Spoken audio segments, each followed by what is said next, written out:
ఒక biggest invitation అండి song అయితే. సాంగ్ బిగ్గెస్ట్ అంటే మీకు 100% జనాల్లోకి తీసుకెళ్ళటం అనే పని ఏదైతే ఉందో ఓ 30% పని పాట చేసేసింది.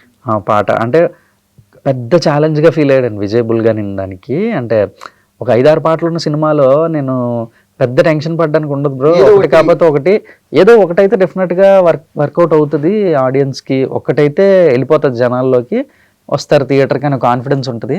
ఒకటే పాట ఉందన్నప్పుడే పెద్ద ఛాలెంజ్ ఇది నాకు. ఇప్పుడు మీరు ఎలాంటి టాస్క్ పెట్టారంటే అని చెప్పి దిగాలి అంతే, ఇంక నో వే, ఇంకా అసలు ఆప్షన్ లేదు. అర్జునుడి బాణంలా వెళ్ళిపోవాలి ఇంకా అంతే. కూర్చుంటే దాని మీదే చాలా బాగా మాట్లాడేవాడు విజయ్ కూడా, చాలా ప్యాషనేట్గా చేశాడు. ఎందుకో ఛాలెంజ్లా తీసుకున్నాడు దాన్ని.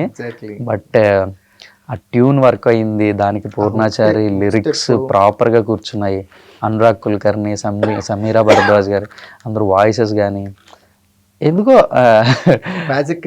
మ్యాజిక్ అంతే. ఆ ట్యూన్ విన్నప్పుడు ఫీల్ అయ్యాను ఆ మ్యాజిక్ నేను.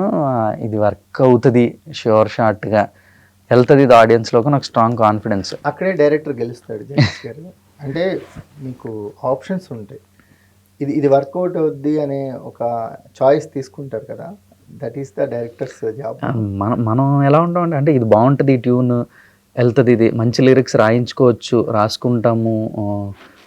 పూర్ణాచారి నాకు లాంగ్ బ్యాక్ నుంచి ఫ్రెండ్, ఓకే ఆయన మీద కాన్ఫిడెన్స్ ఉంది, మంచి లిరిక్స్ ఇస్తాడు, డెఫినెట్లీ ఈ సాంగ్ బాగుంటుంది వర్కౌట్ అవుతుంది అని కాన్ఫిడెన్స్ నాకుంది. నాని గారు అంటే ఆయన ఎక్స్పీరియన్స్ లేదంటే ఆయన విజన్ ఎలా ఉంటుంది చూడండి, ట్యూన్ వినగానే ఆయన ఇది చార్ట్ బస్టర్ అవుతుంది జగదీష్ అన్నారు. అంత కాన్ఫిడెంట్గా ఎలా చెప్పగలుగుతాం అనేది చూడండి ఆయన విజన్ అంతే, ఆడియన్స్ని ఆయన అర్థం చేసుకున్న విధానం.